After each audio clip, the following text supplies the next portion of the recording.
Hi, I'm Leah Louise from Inspired Quilting by Leah Louise. Welcome to my sewing room. Today we're going to talk about the 9-patch real fence quilt block. Last time we talked about how to cut your fat quarters into 2.5-inch strips, and that's exactly the cut that we need for this quilt block. We're going to make them first into strip sets. We'll cross cut those strip sets and then piece them back together to create the 9-patch. And what's specifically important about this particular block is the layout of the colors, because we're going to create a contrasting rail which will show up across your quilt as a nice contrast, creating the rail fence block that we all enjoy. So let's go ahead and get started. I'm going to show you how to put this together and we're going to make a quilt. Here's step 1 of my Scrappy Batik 9-patch rail fence quilt. I'm going to be making a laptop quilt, and it requires many 2.5-inch by 20-inch strips that I'll be cutting out of my fat quarters. So these are the colors that I've selected, and I want to show you kind of my color selection process. I know I wanted to go blue. There'll be 2 rows of blue in each block and then a row of low volume. Now the blues predominantly are all batiks. The low volume, not so much. I have a few batiks that I'm squeezing in, but a lot of these are prints, but that's okay. Low volumes work together as a background in just about any quilt with any fabric. So what I've done is predominantly taken blues, from the deep dark indigo blues to bright blues to a bit of turquoise. These are just some of the more medium blues, and I just found a lot of fun that I like. And here's some bright, not quite turquoise, but then what I wanted is to add a bit more color. Now, keeping in with the blue, I needed to stay close to the blue on the color wheel, so I went to either side, which means bringing in a bit of purple and a bit of green. And here's some purple and green together, purple, green. Some of these have purple mixed in.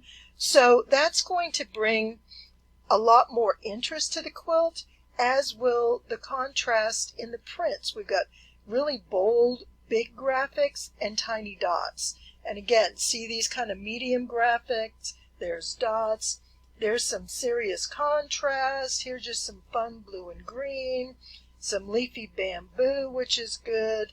Oh, here's my coral reef fabric. I love that. This is just sort of a mottled look.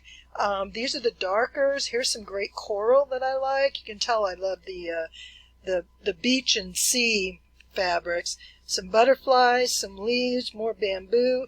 So I want a lot of color, but I really want to add a lot of graphic interest, which means large graphics, small bits that aren't going to show as much but yet are going to create interest, different color waves throughout the pattern. So it's really going to have a lot of movement and interest. And see these low volumes. As I said, we have a few batiks and a lot of just low volume prints. There's a couple jelly roll strips I had, and these are all creamy white. A lot of them do come, you can get low volumes in these kind of cream to tan colors, and I wanted to stay away from that. With the blues, I wanted to go with the cream and the grays, and that kind of is brought out with these prints here, and there's a few grays intermingled, so I think that's going to work really well together. One thing though I want to show you, see how this stands out when I remove this one. Look at how much nicer that looks. I thought that this dot, they would work together, but this is too large a pattern and it's too stark of a graphic. If it had maybe softer edges like this one, it's not solid dots, they're sort of mottled a bit. That makes the difference, and these are tiny dots, but this just doesn't fit, so I'm taking that one out. But I wanted to give you an idea how to choose some fabrics, how to select them. This quilt will take a lot of 2.5 by 20-inch strips, and I'm going to cut some from each of these fat quarters. I'm not using every fat quarter completely. I will use every one with 1 or 2 strips depending on the size I go with. Right now I'm looking at making a lap quilt, which will require quite a few. I don't want to go down those numbers because once we start talking how many little 2.5-inch squares, that can be intimidating, but we're going to use the strip piece method, which means we're going to sew them together in big pieces and then cross cut them down into smaller pieces, which is going to make our rail, which is why it's called a 9-patch rail fence. So let's go ahead and I'm going to show you how to cut this fabric. Fat quarters are an incredibly versatile piece of fabric. I collect lots of them, and when I go to make a quilt, I like to include a lot of fat quarters in one quilt, and so I pre-cut my fat quarters into different sizes. This one, what I'm going to do is work on some jelly rolls. Now I have 6 layers of fabric. My fat quarters are lined up with the selvage over here and the cut side here, and this is my 20-inch width right here by 18. So we've got 18 by 20. Now this is a good layout for jelly rolls as well as charms. So the first thing I'm going to do is I make this 5-inch cut right across here. And then I cut this little bit off the selvage. So I cut this down to exactly 20. Because when you buy your fat quarter, it's probably going to be about 21 to 21.5 inches. So I want my jelly roll for the pattern specifically that I'm using to be 20 inches by 2.5. So I have my 5-inch by 20, then I cross cut that, so now I have 2.5 by 20 and 2.5 by 20, and I have 6 different colors all set to go. Now, if you're working on a large jelly roll quilt, you'll do the exact same thing. So you would take your ruler, set it at 5 inches. Now, if you're going to do the whole fat quarter, what I would do is cut it down to 20 inches first.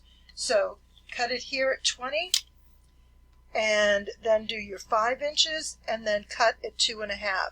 And then you can get seven layers or 7 strips of jelly rolls at the 2.5 by 20.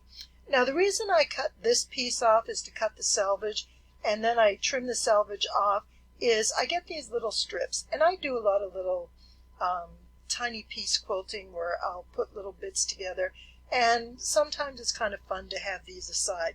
So you can choose just to go right off the edge of your fabric, and you'll have a little bit longer piece. And you do want to be sure, though, before you sew with them, that those selvages are cut off. So next time you need to get some jelly rolls, and you have a large collection of fat quarters, this is a perfect way to use up your fat quarters to increase your selection of fabric cuts rather than buying new pre-cuts every time you do a quilt. Use what you have and find a way to be creative. You bought these fat quarters because you loved them. There was something about them that you really liked. So let's find ways to use them in quilts, and we'll get sewing. So let me show you what this is going to be. I can't wait to make this quilt.